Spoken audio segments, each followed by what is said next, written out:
Bem-vindos e bem-vindas à mesa onde a Paraíba é o prato principal. Repleta de sabores intensos e ancestrais, aqui, cada prato é mais do que uma refeição. É uma viagem no tempo, uma conexão com as raízes e a história do nosso povo. Cada receita é um tesouro de afetos, um legado de luta e resistência transmitido de geração em geração. Nessa cozinha, onde a comida é feita com amor e cuidado, a mesa torna-se um espaço sagrado de partilha. Nesse podcast, os sabores da Paraíba se encontram com a poesia da vida e a arte da culinária. Então, pegue seu caderno de receitas, sinta o cheiro da comida na panela e aconchegue-se. O pratado está pronto e a mesa está posta. Eu sou Ana Clara Cordeiro, sua anfitriã nessa jornada gastronômica, e convido vocês a despertarem os sentidos e saborearem cada conversa nessa viagem. Bom apetite!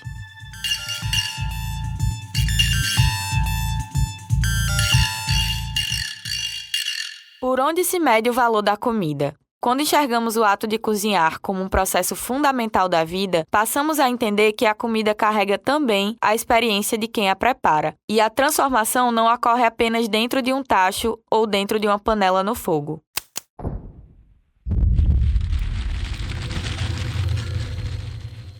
O episódio de hoje chega até Ingá, localizado a 95 quilômetros de João Pessoa, capital da Paraíba.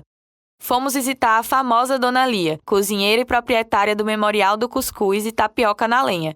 É sobre a sua experiência de vida, atravessada pela tradição culinária e pelo valor que a comida traz à nossa existência, que essa conversa começa te servindo o prato. Eu sou daqui, dessa região mesmo, né, de um sitinho aqui chamado Poço Doce, onde eu nasci, né, nasci em um Poço Doce e me criei lá no Surrão. Então, a minha família também, né, mãe é paraibana, pai pernambucano, mas tudo se adaptou aqui. Meu pai, né, gostava muito desse lugar, então a gente morava num sitinho chamado Poço Doce. E lá foi onde eu, com 7 anos de idade, meu pai pegou uma enxadinha e acunhou e me deu, né, para mim trabalhar mais ele. E ali eu fui aprendendo a trabalhar, arrancava um pé de feijão, um pé de milho, ele dizia, não é esse aqui, o mato é esse, e assim eu fui aprendendo. Então me tornei uma boa agricultora.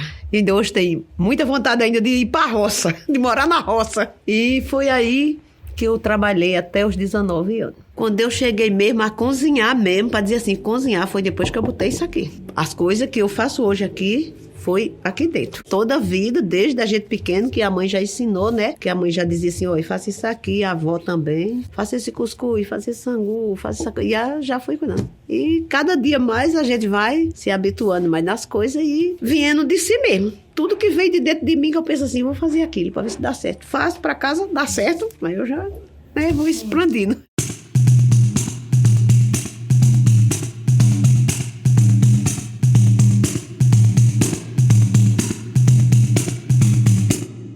A preservação da cultura a partir dos feitos das mulheres dentro da cozinha. As mulheres, elas são as maiores responsáveis por isso, né? Se a gente for pegar as nossas pesquisas que a gente tem hoje, são inúmeras, são várias, ainda bem. São pesquisas que falam justamente sobre o papel da mulher dentro da cozinha e o papel de processo de emancipação, aí como já foi falado e etc. Mas a mulher, como um todo, ela é salvaguarda de saberes. A mulher, ela é a salvaguarda dos saberes ancestrais, da ancestralidade alimentar. Não existe cozinha sem mulheres. E essas mulheres ainda hoje são as responsáveis por reproduzir essas tradições, a reproduzir essas memórias. É o passar para o filho, para a filha, enquanto está fazendo um prato dentro de casa, explicar para o filho, para a filha como é feito. Isso é passar a cultura, transcender a cultura. E aí você imagina ir além, mais além de dentro de casa, quando essa mulher sai da própria casa para cozinhar para outras pessoas, realizar o trabalho cozinhando para outras pessoas. Aí é que o processo de salvaguarda e o processo de transformação, né? Eu falo transformação mesmo porque é uma transformação social, é ainda maior. Vocês acabaram de ouvir Isabela Barbosa, que é professora, gastróloga, pesquisadora em antropologia social e que já esteve aqui com a gente em outros episódios do Pratada. As mulheres são grandes canais de troca de saberes e receitas. E na maior parte das famílias, as responsáveis por ensinar esses legados são as mulheres. A comida delas era uma comida muito simples. Era botar o feijão no fogo, cozinhar feijão, sal, um coentinho, ali já era o suficiente. Então não tinha esses pratos assim feitos, essas coisas, né? Eu não tiver, minhas filhas já faz tudo que aquilo que eu faço, elas fazem. E até ainda algo mais, né? Porque se eu tiver aqui, tô fazendo e elas estão fazendo comigo. Mas também se eu não tiver, ela faz do jeitinho que eu faço, elas fazem também.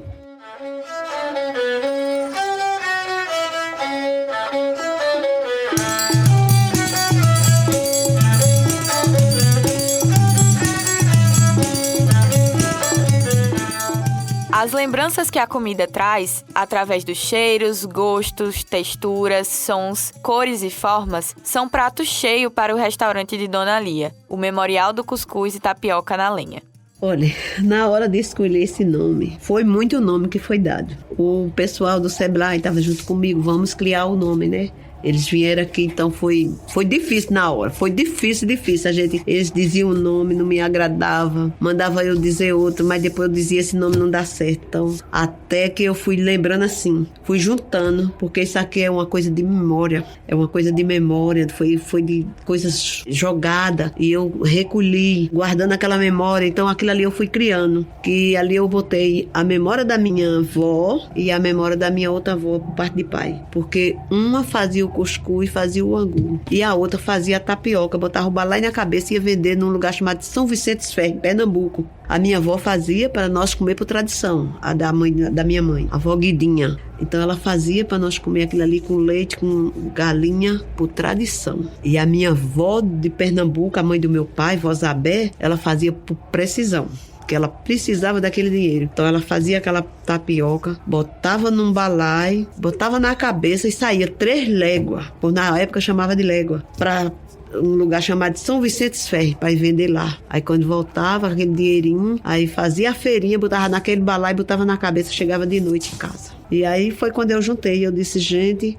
foi botado muito nome. Aí eu dizia, não, isso aí não dá certo. Mas quando eu juntei, eu disse, o nome disso aqui vai ser Memorial do Cuscuz e Tapioca na Lenha. Então ali foi aonde bateu o martelo. Porque foi uma memória ajuntada de 2 famílias. Então, eu diria que urge, né, a necessidade de se pensar a alimentação enquanto cultura de um determinado grupo social e, a partir daí, pensar também a preservação da memória desse mesmo povo, né? Então, o ato de alimentar ou a alimentação em si, ela tem, em sua essência, aquilo que a gente chamaria de aspecto histórico-cultural, porque ela não é apenas o aspecto do nutrir-se, mas, sobretudo, da tradição, de uma produção, de um saber fazer, que são aspectos que estão interligados, inclusive, a rituais. Quem você acabou de ouvir foi Bernardina Freire, doutora em Letras pela Universidade Federal da Paraíba e vice-coordenadora do Núcleo de Cultura Popular da UFPB. A gente só cozinhava em fogo de lenha, a gente não tinha gás, a gente só cozinhava de fogo de lenha, então por isso que hoje eu tenho o hábito de eu cozinhar no meu fogo de lenha. Eu cozinhar de fogo de gás é muito pouco, é mais do fogo de lenha. A gente se suja, mas é uma comida mais gostosa, mais saborosa.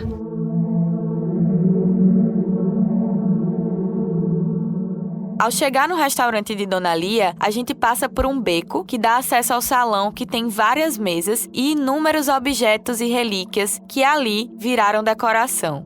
Cada cantinho conta um pouco da sua história e as cadeiras ficam repletas de pessoas esperando para provar seu tempero cheio de afeto e sua comida feita no fogão a lenha. Hoje, quando eu faço, um montão, para 50, 60 pessoas, né? Eu já recebi aqui até 65 pessoas. Nesse cantinho aqui, agora por dentro de casa, ela pela frente, tudo canto ficou gente, né? E ainda teve mais uma dança aqui dentro ainda, depois de tudo isso. Ainda juntaram as mesas assim, o povo saiu dançando aqui no meio. Porque aqui é gente de todo canto aqui, de Recife, de Fortaleza, dos Estados Unidos. Recebo muita gente aqui também, que eu não sei nem o que é que eles estão dizendo. Os tradutores é quem diz, quando chega aqui, eles não querem feijão, eles não querem arroz, não querem macarrão, não querem verdura, não querem fruta, angu e cuscuz e galinha. É o que eles querem.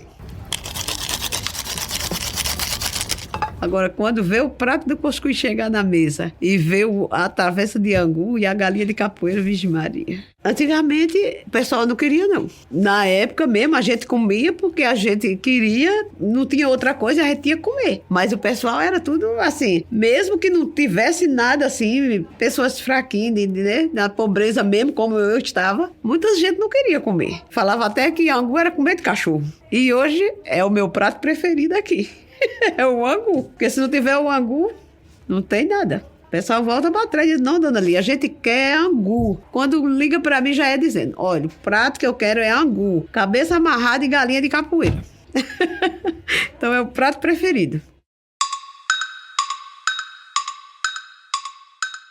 O xerém, especificamente, era conhecido como arroz de pobre. No Nordeste, especialmente na Paraíba, era conhecido como arroz de pobre porque era uma alternativa alimentar quando não sentia o arroz, né? Quando não se tinha o principal ali da refeição. O angu a gente entende que teve origem da cozinha africana e se incorporou aos costumes locais na Paraíba porque a gente consumia já papas a partir da farinha de mandioca. E aí, como alternativa à farinha de mandioca, a gente passou a utilizar o milho também como opção para fazer essa papa de milho. Essa papa de milho é o angu feito com água e sal. Já o xerém, o mesmo processo, só que o xerém ele tem origem de Portugal e da região do Cabo Verde, mas sempre os dois remetem a essa comida de pobre, essa comida que é feita para matar a fome e normalmente é só essa mistura com água e sal ou água e sem sal realmente, que é para dar saciedade. Mas a principal diferença realmente é o tamanho do grão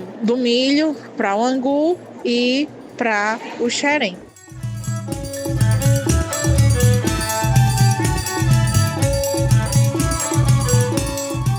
A pesquisadora que você acaba de ouvir é Bárbara Araújo Neves, gastróloga e professora do curso técnico em gastronomia do Governo do Estado e da Uninassal. Bárbara é de Campina Grande, mas com raízes fortes do Cariri paraibano. Na minha casa, especificamente na casa dos meus avós, o xerém era muito presente, porque sempre ou quase em todos os períodos do ano, a gente tem milho disponível, então a gente fazia o cuscuz, fazia com o milho verde a canjica, a comida de milho, ali nos meses de maio, junho, julho, agosto até setembro, na verdade, então é bem presente. E o milho seco, presente no ano todo, fazia o cuscuz e quebrava esse milho, tanto para alimentação ali dos animais, porcos, galinhas, como nossa alimentação. Então era muito comum, lembro muito bem, eu ir para a casa da minha avó no Cariri, em Cochichola especificamente, e ela preparar, né, ter o dia de preparar, de matar o bode, fazer o bode guisado, fazer a buchada. Da buchada se consumia com cuscuz, que era feito lá, e o xerém, que era cozido com leite, que é uma região que tem uma presença muito forte de leite, especificamente nessa região do Cariri. Então, ali Monteiro, Cochichola, Serra Branca, e a gente sempre teve muito leite disponível, ainda bem. Então, a gente cozinhava esse xerém com leite, colocava manteiga, também feita na casa de vovó, né? E servia com um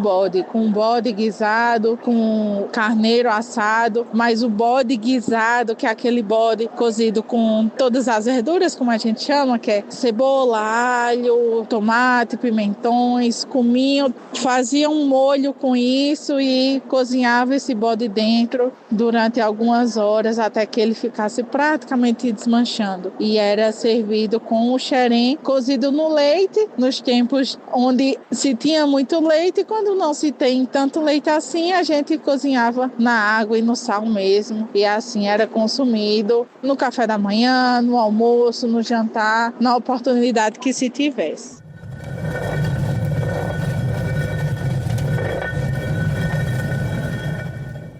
A comida acessa lugares e memórias preciosas, e a produção de alimentos que vem da terra é um trabalho grandioso. Dona Lia trabalhou por muito tempo no roçado, e hoje sua comida também depende das variáveis da plantação na região. Hoje eu não tenho mais roçado não, porque a gente não tem terra, né? Se eu tivesse um pedaço de terra, eu ainda plantava. Ainda tinha muito, assim, habilidade de pegar numa enxada, limpar e cuidar do meu milho. Mas só que hoje é muito difícil. Você trabalhar é muito longe. O enroçado é muito longe. Os fazendeiros não querem dar mais a terra, né? Fica difícil pra gente plantar. E os invernos também.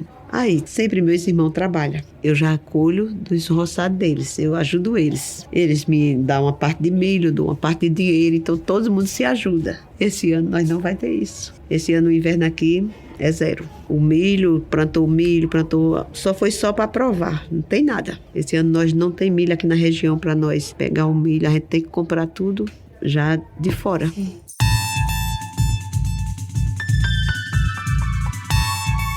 Vitor Rocha, mestre em Desenvolvimento e Meio Ambiente e especialista em Gastronomia e Saúde, pesquisa as feiras agroecológicas da cidade de João Pessoa e a caracterização de produtores e consumidores de alimentos orgânicos e a sua relação com a gastronomia paraibana. A seguir, você pode ouvir um pouco do que ele conversou com a gente. Então, a cozinha, a culinária, a gastronomia, todos os movimentos, os nomes que possam ser dados para quando a gente fala de excelentes pratos que são realizados aí com ingredientes regionais, a gente consegue pensar que isso se relaciona com o nosso povo de uma forma muito intensa, principalmente quando nós estamos falando na união dessas populações, dessas famílias que estão sempre envolvidas em momentos festivos, em momentos de comemoração, sempre tem aquela partilha do alimento e geralmente em volta de uma mesa onde ali está acontecendo bons momentos, boas conversas, aquela volta dos laços familiares, da convivência, isso é muito importante. Então a gente não tem como desvincular todo esse movimento que é desde a sementinha, que foi guardada pelo agricultor, que foi cultivada por ele, que chega na nossa mesa, isso vai fazer uma união. Então a partir do momento que eu consumo esse tipo de alimento também, eu estou valorizando aquele agricultor, aquela agricultora, para ele permanecer e para que seus filhos permaneçam também, porque a gente, falando da desvalorização dessa população agricultora do Brasil, né, a agricultura familiar, se tivesse um valor maior, nós teríamos aí um boom, vamos dizer assim, de qualidade e de fartura na nossa mesa, com qualidade e com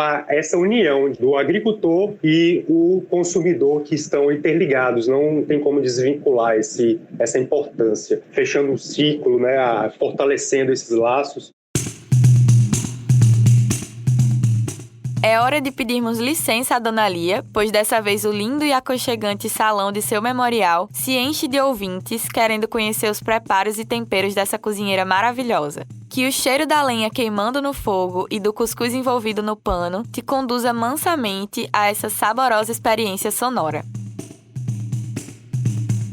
A receita do xerém é muito simples. Meu xerém é muito simples. Meu xerém eu lavo ele, bem lavado, boto no fogo. Quando ele tá cozidinho, eu venho com o salzinho, boto.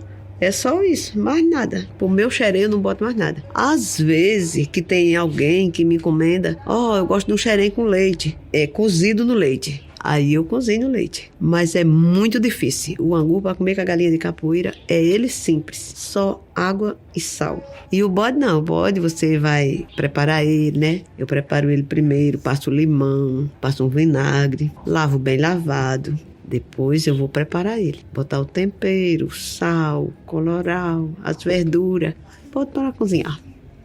Mais ou menos 1 litro de água, aí você bota ele no fogo, né? Você bota primeiro, você lava ele, você pega o ingrediente, lava ele bem lavadinho, umas 3 águas. Aí bota na panela. Se for pouca gente, você só bota um pouco assim, mais ou menos 1 litro de água. Agora, se você for fazer pra muita gente, assim, 2 porções, né? Assim, que você for fazer a metade do meu quilo, aí você bota 1 litro de água, na metade de um quilo, né? Na metade de 1 quilo. Se você for fazer 2, você já prepara ali, deixa a água ali quentinha, porque quando você tirar, você vai ver se ele vai precisar mais. Aí você vai botando e vai mexendo e deixando ele cozinhar.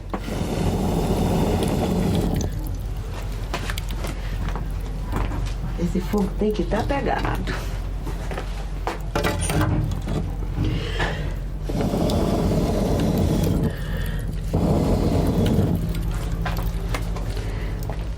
O fogo está começando a pegar e, nesse momento, ela dá os próximos passos.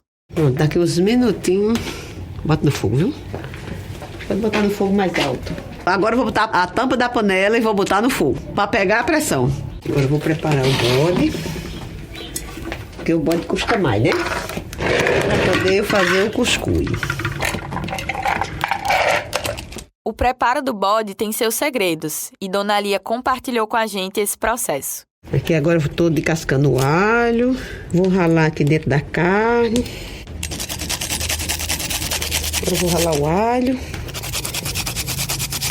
Temperar nossa carne, né? Enquanto o xerém tá no fogo, né? Depois que eu botar a carne, eu vou botar o cuscuz. Cabeça amarrada.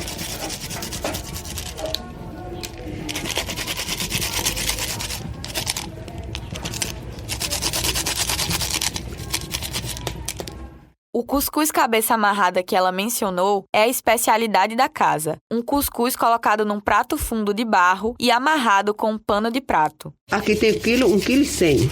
Vai 4 cabecinhas de alho, 4 dentinhos, né? Que é pra pegar o gosto. Tem que dar uma machucadinha nele, né? Umas amaciadinhas de sal, uma colherzinha de chá. Uma colherzinha, né? Aquelas colherzinhas de chá. Tempero seco também, 2 colherzinhas de chá. Aí você bota assim, ó. 3 colherzinhas dessa, cheia, bem cheia. 3 colherzinhas dessa. Eu vou botar mais essa que eu ainda tô achando pouca. Mas você bota umas 3 colherzinhas dessa. E aqui é um pouquinho só assim, ó. De pimenta do reino, viu? Essa é a pimenta do reino. Tomar um alhozinho, molhinho de alho. E um pouquinho de vinagre. Vinagre é pouco, não é muito bom. Agora eu vou botar um fio de óleo dentro da panela. Botar um fio de óleo dentro da panela. Dá um fiozinho assim, ó. Não é muito não, viu? É pouquinho, ó. É só para não pegar. Agora eu vou botar a cebola. Uma cebola e meia. Agora eu tô botando a carne em cima da cebola, dentro da panela. Da panela de pressão. Também não boto a pressão logo não, viu? Vou deixar ela dar uma fervurinha aqui. Uns 15 minutos ela vai ficar no fogo sem pressão. Pra poder essa cebola dar uma douradinha e um gostinho, né? Agora vou botar uma pimenta de cheiro. Agora vou levar pro fogo.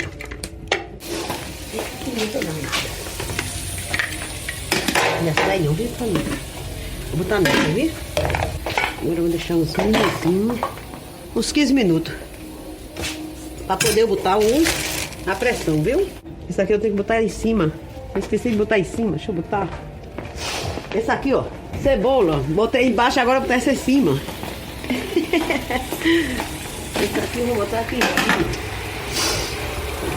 Ele vai cozinhar com essa água da cebola, viu? Aqui eu não boto nada de água. A cebola que tá embaixo e essa que tá em cima. Daqui a pouco eu tranco. Eu vou botar água nessa cuscuzeira. Essa cuscuzeira tem um bocado de ano. Tem um bocadinho de ano já, viu? Botei a cuscuzeira no fogo, né? Pra esquentar na água. E agora eu vou preparar a massa. Vou preparar a massa. Não sei como vocês querem aqui.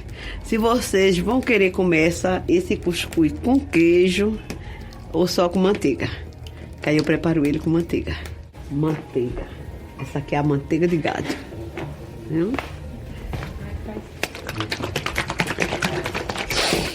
Dá uma balançadinha que é pra ela ficar grossinha, né?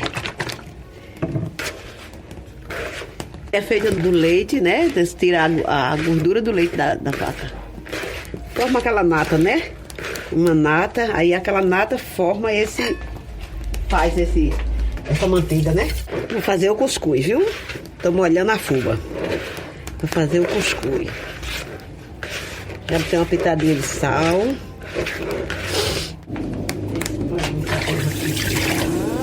O cuscuz de Dona Lia é uma coisa linda de se ver. Ela explica pra gente direitinho como é o seu jeito de preparar o cabeça amarrada. Molho o prato e aqui bota a massa. Aí depois que a massa estiver aqui toda prontinha, aí eu venho com o pano molhado e cubro. né? Aí faz o cabeça amarrada, viu? Aqui põe a massa aqui. Aqui você molha um pouquinho da manteiga. Eu tô fazendo o cabeça amarrada. Uma manteiguinha. Se você quiser fazer com queijo, você faz. Se você quiser fazer com carne desfiada, você faz também. Cobrindo o prato.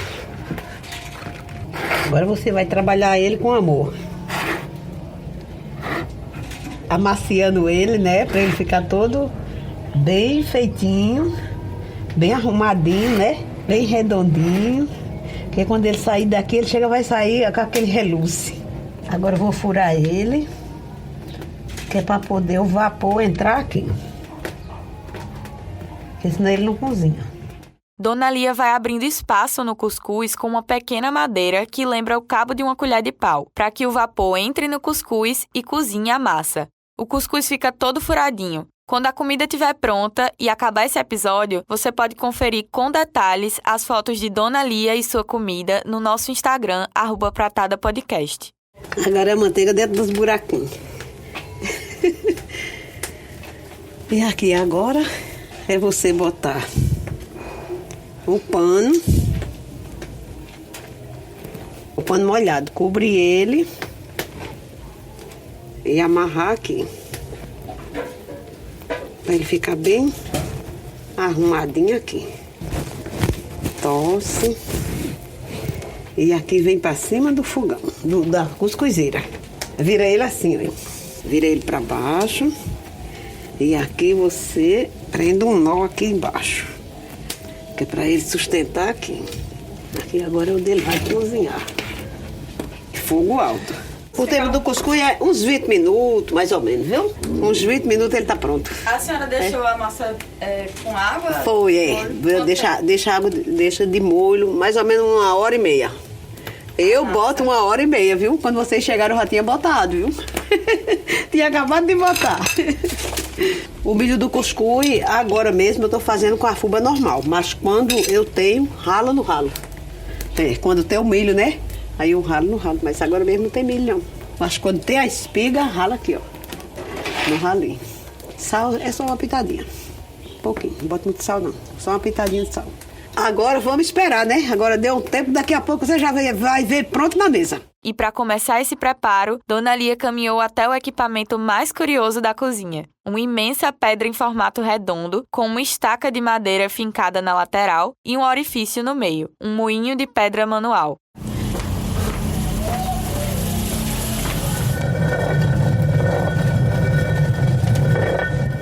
Eu vou moendo ali, enquanto ele sai a pressão ali, pra eu dar uma olhada como é que tá. Agora eu vou moer o milho, viu? Pra fazer o angu, fazer o xerém. Vai botando o milhinho aqui aos poucos. Agora vai botando. Moendo e botando. É, moendo e botando. Botando o milho.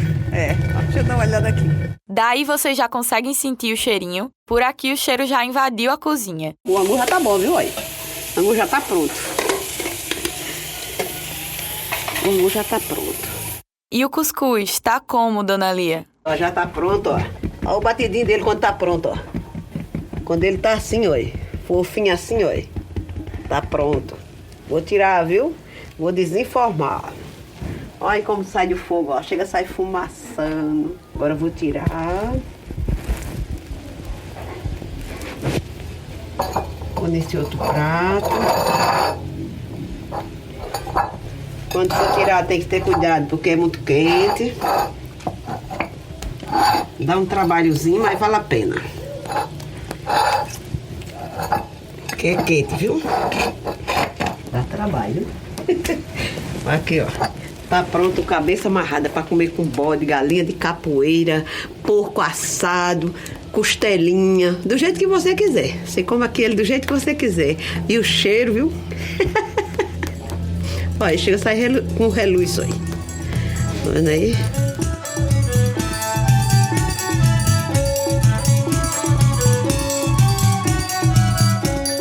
Chegou o momento de agradecermos a Dona Lia pelo preparo do xerém e angu com bode, além do cuscuz cabeça amarrada. Agradecemos imensamente pela acolhida tão afetuosa e verdadeira em seu memorial do cuscuz e tapioca na lenha. e agora a gente passa um café, balança na cadeira e já vai pensando qual será a próxima receita que vamos conhecer por aqui. Esse foi mais um episódio do Pratada, um podcast sobre comida, cultura, tradição e memória. Todo mundo satisfeito, né? Graças a Deus. É muito gratificante. Só tenho a agradecer a Deus e a cada um que vem aqui, né? A cada um que me procura. Porque, graças a Deus, não é todo dia, mas também quando eu recebo é grupo grande. Satisfeitos demais, Dona Lia. De bucho cheio e coração quentinho. Nosso agradecimento à senhora é imenso. E você, está chegando hoje por aqui ou já nos fez uma visita antes? Aproveita e adiciona o Pratada Podcast na sua lista de favoritos. Também pode seguir a gente lá nas redes sociais, @Pratada Podcast no Instagram. E como eu já falei, por lá você pode conferir as fotos desse episódio e de outros episódios do Pratada. Não esquece também que esse podcast conta com seu conteúdo adaptado em Libras disponível no YouTube. E você pode acessá-lo através do link na descrição desse episódio.